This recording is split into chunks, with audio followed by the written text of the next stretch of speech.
Doctor S M Shahzad साहब, बहुत शुक्रिया आपने प्रोग्राम वक्त दिया। डॉक्टर साहब, अगर हम बात करें आज के दिन की निस्बत से और उसके बाद फिर हम पाकिस्तान के मौजूदा हालात की तरफ भी आएंगे। यौम पाकिस्तान जो अज़्म है, जो करारदाद पास हुई, जिस करारदाद की वजह से आज हमें ये आज़ाद वतन मिला, क्या समझते हैं? एक तो वो जज्बा बिल्कुल हमारे अंदर है, हमारी कौम में, लेकिन एक कौम बनने के लिए या उन चीज़ों पे अमल करने के लिए आपको लगता है कि बहुत सारी गलतियाँ कोताहियाँ हमें हुई, और ये दिन ही है कि हम नया अज़्म करें, नया अहद करें और अपने आप को फोकस करें और अगला जो हमारा टारगेट है उस टारगेट को अचीव कर सकें। पहले तो मैं पूरी कौम को मुबारकबाद देता हूँ। आज माशाल्लाह शहर शहर, गली गली, कूचे कूचे, करिया करिया जिस जोश व जज्बे के साथ आज का दिन मनाया जा रहा है, ये जिंदा कौम की निशानी है। जिंदा कौमें ही अपने दिन इस तरह जोश और वलवले के साथ मनाती हैं। एक्चुअली दिसंबर 38 में जब पटना में ऑल इंडिया मुस्लिम कॉन्फ्रेंस का एक इजलास हुआ, उसमें बहुत सारी करारदादें पेश की गई, उसमें बहुत सारी कमेटियां बनाई गई, बहुत सारे लोगों की जिम्मेदारियां तयन की गई। उसके 15 महीने के बाद फिर अगला इजलास जो है वो मिंटो पार्क लाहौर में हुआ 23 मार्च 1940 को। फजल हक साहब ने वो करारदाद पाकिस्तान पेश की। जो शुरू में इसको करारदाद लाहौर कहा गया, बाद में करारदाद पाकिस्तान कहा गया। उस दिन ये फैसला हो गया था कि अब पाकिस्तान बन के रहेगा। और जब पाकिस्तान बना, फिर इतने सालों में हमने क्या खोया, क्या पाया। मेरे ख्याल आज तजदीद अहद का दिन है। आज हमें ये फैसला करना है कि हमने पाकिस्तान को क्या दिया और क्या देना है। हमें ये नहीं तवक्को करनी चाहिए कि हमने पाकिस्तान से क्या लेना है। सही। वो जो जज्बा है वो जिंदा रहना चाहिए।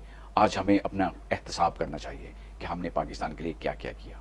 क्या जिस मकसद के लिए पाकिस्तान बनाया था वो हमने अचीव कर लिया या नहीं। अगर नहीं किया तो हमें देखने की जरूरत है कि कोताहियां कहाँ हैं। अगर आप मुझसे पूछते हैं कि तमाम मसाइल का हल क्या है पाकिस्तान में, तो सिर्फ और सिर्फ एजुकेशन है। आपने नाम सुना है प्रोफेसर डॉक्टर ताहिरुल कादरी का। माशाल्लाह उनका जो विजन है वो तालीम के बारे में फरमाते हैं कि तालीम के साथ साथ तरबियत की जरूरत है। ठीक। अगर तरबियत ना की इस कौम की तो तालीम और वो डिग्री हाथ में लिए हमारे। बिल्कुल सही कह रहे हैं डॉक्टर साहब। गलती कहाँ हुई? आप कह रहे हैं तजदीद अहद वफा का दिन है ये, और इसमें कोई शक भी नहीं।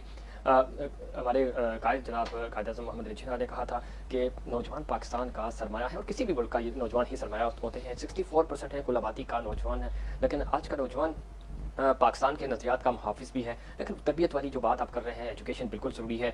तरबियत में हम कहाँ लैग कर रहे हैं, क्यों प्रॉब्लम हो रही है? आज हम थोड़ा सा डिजिटल की तरफ चले गए, हम अपनी वैल्यूज़ को थोड़ा सा भूलते जा रहे हैं, और यही वो वजह है कि वो जो एक वतन से, मिट्टी से जो एक रिश्ता होता है, शायद उसको हम थोड़ा सा फॉर ग्रांटेड ले रहे हैं। तो ये किस तरह हम ये जो नई जनरेशन है, नई नस्ल है, इसको हम किस तरह मोटिवेट कर सकते हैं और किस तरह इसको फोकस कर सकते हैं कि आपने नज़रियात को भूलना नहीं है, इन नज़रियात पर चलना है और पाकिस्तान जिन मकासद के लिए बना था उनको अचीव करना है। अगर मैं पाकिस्तान की तमाम जो तारीख है, हिस्ट्री, इसको 3 हिस्सों में डिवाइड करूं, 70s से पहले का जो दौर था वो बड़ा अच्छा दौर था। वैल्यू सिस्टम थी, फैमिली वैल्यूज थी, एक दूसरे का ख्याल रखा जाता था। अगर कोई शख्स करप्ट आपको नजर आता था तो लोग उसको कहते थे ये बुरा शख्स है, लोग उंगली उठाते थे उसकी तरफ, उस गली मोहल्ले से गुजरना छोड़ देते थे, लोग उसका सोशल बाइकाट करते थे। फिर 70s के बाद का एक दौर शुरू हुआ जो 2000 तक जारी रहा। उसमें हमने देखा कि बहुत परवान चढ़े वो लोग जो करप्ट थे, और अब ऐसा भी एक दौर हमने पाकिस्तान में देखा कि जो करप्ट लोग थे वो ज्यादा वैल्यूएबल हो गए। जो शरीफ आदमी था लोग कहते थे ये बेवकूफ है, और उसको एक खास नजर से देखना शुरू किया। बिल्कुल रिवर्स हो गया सारा सिस्टम। बट पिछले जो 10-15 साल या 20 साल गुजरे हैं, इसमें मैं दोबारा देख रहा हूँ, जब नई जनरेशन सामने आई है, जब इंफॉर्मेशन टेक्नोलॉजी का दौर आया है, जब सारी चीजें खुल के सामने आई, ग्लोबल विलेज के तौर पर दुनिया सामने आई है, आज का जो नौजवान है वो बहुत वेरी वेल अवेयर है। आज उसको पता चल गया है कि जो करप्ट लोग हैं वो कौन से हैं और पाकिस्तान की खिदमत करने वाले लोग कौन से हैं। एक नए जोश और जज्बे के साथ कौम दोबारा उभर रही है, और वो दिन दूर नहीं जब हम दुनिया में अपना मकाम हासिल करेंगे। इंशाल्लाह बिल्कुल हासिल करेंगे, और उसके लिए ज़रूरी यह है कि नौजवानों को पढ़ना पड़ेगा, एजुकेशन बहुत ज़रूरी है, और अपने टारगेट को, अपने विजन को टारगेट करना होगा, और यही वो वजह है कि जिसकी वजह से आप आगे बढ़ सकते हैं। डॉक्टर साहब, अगर हम पाकिस्तान की बात करें, लीडरशिप की बात करें, लीडरशिप का फुकदान है हमारे यहाँ। आप जब पाकिस्तान बना था तो कायद आज़म के साथ पूरी एक ज़बरदस्त एक टियर थी लीडरशिप की। उसके बाद हमने देखा 70s तक अच्छे हमारे पास लोग आए। उसके बाद क्या वजह है कि एक तो हम इखलाकी करप्शन जो है, माली करप्शन तो हमारी है ही, हम इखलाकी तौर पर भी करप्ट हो गए। तो हम कौम बनने के लिए इखलाकियात का होना बड़ा ज़रूरी है, जिस पर तारुल कादरी साहब भी कहते हैं, और इमरान खान साहब भी इस पर बड़ा उन्होंने बारहा इस बात पर फोकस किया कि आपको इखलाकी तौर पर कम अज़ कम करप्ट नहीं होना चाहिए, करप्ट नहीं होना चाहिए। तो ये एक मिथ तो नहीं कह सकते, हकीकत है कि हमारे यहाँ ये बड़ा मसला है, हम इखलाकियात को समझ ही नहीं रहे। हालांकि इस्लाम भी ये कहता है कि इखलाक सबसे पहले है, उसके बाद आपकी दूसरी चीज़ें। तो हम इखलाकी तौर पे भी हम बहुत ज़्यादा करप्शन की तरफ इन्वॉल्व हो गए, करप्ट हो गए। तो इसकी क्या वजह है? आप क्या समझते हैं कि क्यों हमारा माशरा इस तरफ चल पड़ा? इसकी बेसिक वजह यह है जो मैंने आपको बताई कि जो तालीम का फुकदान और तालीम के साथ साथ तरबियत का फुकदान। अभी मिनहाजुल कुरान के एक यूनिवर्सिटी है, 40 इनके कॉलेजेस हैं, 615 के स्कूल्स हैं। डॉक्टर हुसैन महिउद्दीन कादरी जो deputy chairman board of governors हैं, वो उनका मकसद ही सिर्फ, उनका विजन ही ये है कि बच्चों की तरबियत की जाए, मुस्तकबिल के लीडर तैयार स्कूलों में किए जाएं, कॉलेजेस में किए जाएं, यूनिवर्सिटीज में किए जाएं। जब ये लोग पढ़ लिख के चीज़ों को समझ के कंप्लीट अंडरस्टैंडिंग के साथ सामने आएंगे, फिर वो लाके एक एजुकेशन रेवोल्यूशन लेके आएंगे। फिर पाकिस्तान मुआशी तौर पे भी तरक्की करेगा, मुआशरती तौर पे भी तरक्की करेगा, समाजी वैल्यूज़ भी आपके सामने आएंगी। लेकिन अगर इनकी तरबियत ना की नौजवानों की, तो इनको फिर तो शुतर बेमहार की तरह, जिस तरह आज आपको पॉलिटिशियंस नजर आ रहे हैं, कुछ ब्यूरोक्रेट नजर आ रहे हैं, तो ये पाकिस्तान ऐसे ही चलता रहेगा। तो तवज्जो तरबियत बहुत ज़रूरी है और तरबियत बहुत इंपॉर्टेंट है। और तरबियत के लिए ज़रूरी ये है कि आपके जो स्कूल सिस्टम है और आपकी जो फैमिली वैल्यूज़ हैं उनको आप बरकरार रखें। जो 70s में हमें देखने को मिलती थी, वो चीज़ें आहिस्ता आहिस्ता ख़त्म होती जा रही हैं। और यही वजह है कि हमारा जो माशरा है वो इखलाकी बेरानी का शिकार हो रहा है। ज़रूरी है कि आप अच्छी एजुकेशन दें बच्चों को, लेकिन तरबियत और इखलाकी तरबियत बहुत ज़रूरी है। इसके साथ साथ अगर हम पाकिस्तान की बात करें, एक बयानिया चल पड़ा है और पाकिस्तान मुखालिफ बयान देकर हम ज़्यादा खुश हो रहे होते हैं या अपने आप को हाईलाइट कर रहे होते हैं। ये सोच किसी भी माशरे में नहीं होनी चाहिए या किसी भी मुहिब वतन शहरी की नहीं होनी चाहिए। लेकिन हम बदकिस्मती से देख रहे हैं कि आजकल ये चीज़ें हैं और पाकिस्तान मुखालिफ बयानिया देने से वो अपने आप को यानी खबरों में तो ले आते हैं, लेकिन पाकिस्तान का नुकसान होता है, इंटरनेशनली हमारा इमेज खराब होता है। ये सोच क्यों जन्म दे रही है? ये ऑनरशिप नहीं है। पाकिस्तान में रहने वाले जो लोग हैं वो पाकिस्तान को वो ऑनरशिप नहीं दे सके जिसकी जरूरत थी। वो सेल्फ सेंटर्ड कुछ लोग हैं जो सिर्फ अपनी बात करते हैं, वो एक ही दिन में अमीर होना चाहते हैं। उसकी कास्ट चाहे कुछ भी हो, उसको वो ये ख्याल नहीं करते कि उनकी बातचीत से या उनके अमल से पाकिस्तान को कुछ नुकसान पहुंचेगा। वो अपनी जात के फायदे के लिए ये काम करते हैं। ठीक है, तो इस पर डॉक्टर साहब क्या समझते हैं, हमारी तरजीहात क्या होनी चाहिए? अगर मैं आपसे ये बात पूछूं कि हमारा जो नौजवान तबका आपको देख रहा है, फिर हमारे जो नाज़रीन देख रहे हैं आपको, क्या वो 3 तरजीहात आपकी नज़र में है? जिस तरह आपने एजुकेशन बताई, एक पॉइंट हो गया, वो ऐसे क्या 3 पॉइंट हो सकते हैं जिनको हमें फोकस कर ले तो कम अज़ कम हम इन चीज़ों से निकल आए, इन बहरान से निकल आए? तालीम और तरबियत के बाद मैं ये कहूँगा कि जो पाकिस्तान का आज का नौजवान है उसको आज़ादी की कीमत नहीं पता, जो हमने पाकिस्तान बनते हुए कीमत अदा की थी। आप यकीन कीजिए, आज भी अगर आप देखें इंडिया में जो बसने वाले मुसलमान हैं उनका क्या हशर हो रहा है। आज भी आप पैलेस्टाइन में जाके देखें तो मुसलमानों के साथ क्या हो रहा है, कश्मीर में देखें तो बाकी मुसलमानों के साथ क्या हो रहा है। आपको पता है टोटल 196 कंट्रीज हैं वर्ल्ड में, इसमें से 54 कंट्रीज ऐसी हैं जो मुसलमान रह रहे हैं। वो सब के सब मुसलमानों किस नहज पे पहुंच चुके हैं। इस वक्त दुनिया में 23 कन्फ्लिक्ट्स चल रहे हैं डिफरेंट जगहों पे, डिफरेंट कंट्रीज में। उनमें से 23 ऐसे हैं जिनमें मुसलमान मुल्क इन्वॉल्व हैं। हर तरफ इनको मार पड़ रही है। इन्होंने अपनी तारीख बुला दी है, हमें वापस अपनी तारीख याद करना होगा, वापस आना होगा। डॉक्टर साहब, आपने किताब भी लिखी ब्लू इकॉनमी के हवाले से। पाकिस्तान चूँकि माली तौर पे मुश्किलात का शिकार है, इसमें कोई शक नहीं, लेकिन हम वज़ीर आज़म साहब कह चुके हैं कि तमाम इशारे जो हैं वो बड़े मुस्बत आ रहे हैं, लेकिन मुस्बत अपनी जगह।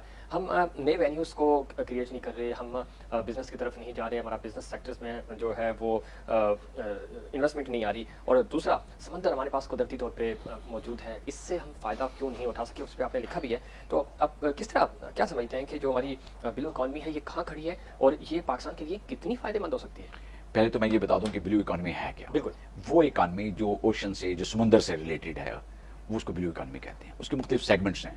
वो खजाने जो समुद्र की तह में पड़े हुए, जो समुद्र की सरफेस पे आपको नजर आते हैं, कोस्टल एरिया में नजर आते हैं, चाहे वो शिप ब्रेकिंग हो, शिप मेकिंग हो, शिप्स ट्रैवलिंग करते हैं। जो इंपोर्ट एक्सपोर्ट है वो 98% पाकिस्तान के समुद्र के जरिए होती है। वो कार्गो शिप्स हो, पैसेंजर लाइनर हो, ऑयल टैंकर्स हो, वो गैस की दरियाफ्त हो, ऑयल निकालना हो समुद्र से, इन तमाम चीज़ों का अहाता करें तो इसको ब्लू इकॉनमी कहते हैं। इससे हमारे पास जो इस वक्त टोटल एरिया है समुद्र में वो 290,000 स्क्वायर किलोमीटर का एरिया है, which is bigger than the entire Punjab and KP. उन दोनों का एरिया भी कम, उससे भी बड़ा है हमारा। But it is very unfortunate कि हम एक मैरीटाइम नेशन है और हमें पता ही नहीं कि हम क्या बेनिफिट हमारे पास है। पंजाब और अगर केपी को मिलाएं तो 70-75% पाकिस्तान। मैं एक और भी आपको एक बड़ी अच्छी आज एक चीज बताऊं, बोले हमने बचपन से सुनते हैं कि 30% जो है वो लैंड है, 70% जो है वो वाटर है। तो मेरी डेफिनेशन थोड़ी डिफरेंट है। मैं ये कहता हूँ ये 30% रिसोर्सेज वर्सेस 70% रिसोर्सेज है। जो 30% रिसोर्सेज ऑन लैंड हैं उनको 7.6 बिलियन इंडिविजुअल्स खा रहे हैं, इस्तेमाल कर रहे हैं रिसोर्सेज को। जो समुद्र में हमारे रिसोर्सेज पड़े हुए 70% अनटैप्ड हैं और खास तौर पे हमारे नॉर्थ अरेबियन सी है, इसको तो कभी हमने एक्सप्लोर ही नहीं किया। कोई शक नहीं, आपने जो टर्मिनोलॉजी दी वो 70 वर्सेस 30 की, लेकिन 70% देखिए जहाँ वसाइल ज़्यादा होते हैं तो हम फोकस उस तरफ जाते हैं ना। कहते हैं जी कराची जो है वो चूँकि पोर्ट लगता है तो लोग कराची की तरफ आते हैं, तो 70% की तरफ हमारा फोकस क्यों नहीं है? वो एक टर्म हम यूज करते हैं, सी ब्लाइंडनेस। पाकिस्तान में जितनी भी पॉलिसीज आज तक बनाई गई हैं, जिन पे अमल दरामद किया गई, सारी की सारी लैंड ओरिएंटेड पॉलिसी हैं। हम बंद आंख से समुद्र की तरफ देखते हैं। हमें अवेयरनेस ही नहीं है। मेरे ख्याल सबसे जो इंपॉर्टेंट चीज़ है फॉर एंड फॉरमोस्ट वो ये है कि हमें एक कंपेन चलाने की जरूरत है। और मैं मुबारकबाद देता हूँ आपके चैनल को कि कम से कम आपने ब्लू इकॉनमी पर प्रोग्राम तो किया है, इससे एक अवेयरनेस जनरेट होगी। तो अवेयरनेस 3 जगहों पर चाहिए हमें। सबसे पहले तो जो हमारे एकेडमिया हैं उनको अवेयरनेस जनरेट करने की जरूरत है। यूनिवर्सिटीज़ में रिसर्च पेपर लिखने की जरूरत है, स्टूडेंट्स को पता होना चाहिए कि क्या है। नंबर 2 जो मीडिया का इनका भी एक रोल है, वो सामने आए और ब्लू इकोनॉमी और इससे रिलेटेड जो टॉपिक्स हैं उन पर डिबेट कराएं, इस पर नेशनल डिबेट करवाने की जरूरत है। और थर्ड जो पॉलिसी मेकर्स हैं, इट्स वेरी अनफॉर्चुनेट, मैं आपको बताऊं, मैं एक दफा एक लेक्चर दे रहा था, पीएचडी के स्टूडेंट्स मेरे सामने बैठे हुए थे, तो मैंने अचानक पूछा कि बताइए ग्वादर पोर्ट कहाँ पे है। तो जनरली जो लोगों ने सबने जवाब दिया, उन्होंने कहा जी कराची में है ग्वादर पोर्ट। तो मैंने कहा कराची में क्यों? मतलब समुद्र तो सिर्फ कराची के साथ लगता है, तो वहीं कहीं होगी ये पोर्ट। ये हमारी सिचुएशन है आज के नौजवानों की, उनको ग्वादर पोर्ट का नहीं पता, तो समुद्र से क्या सर, जो सोना पहले भी एक अटेम्प्ट जो इन्होंने की उस पर इतनी हाइप क्रिएट हुई तो इन्होंने तौबा कर दी कि भाई इधर समंदर की तरफ से हम आएंगे नहीं, इतना मजाक, इस चीज़ को मजाक में लिया गया।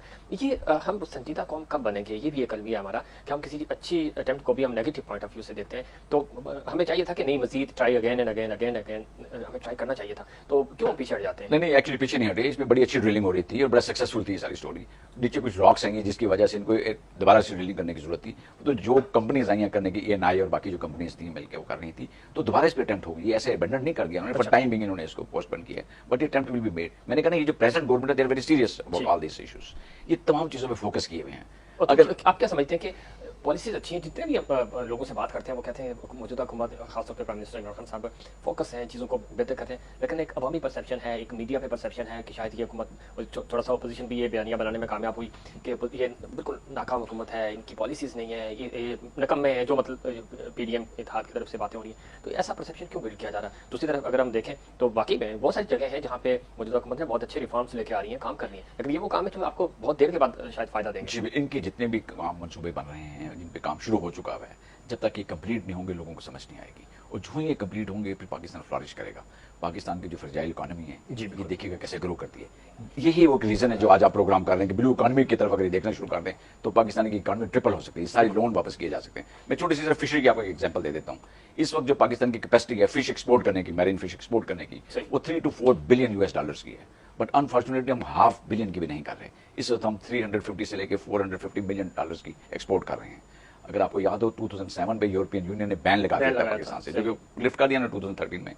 बट हुआ क्या, वो कहते थे अनहाइजेनिक कंडीशंस हैं आपकी बोट्स के ऊपर, ट्रेडिशनल बर्फ की सीलें लाते हैं, फिश रखते हैं। हालांकि पूरे रेफ्रिजरेशन सिस्टम लगाने चाहिए वहाँ पे, मॉडर्न इक्विपमेंट लगाना चाहिए, जो लैंडिंग साइट्स हैं उसको इंप्रूव करने की जरूरत है, जो हाइजेनिक कंडीशंस को बेहतर बनाने की जरूरत है।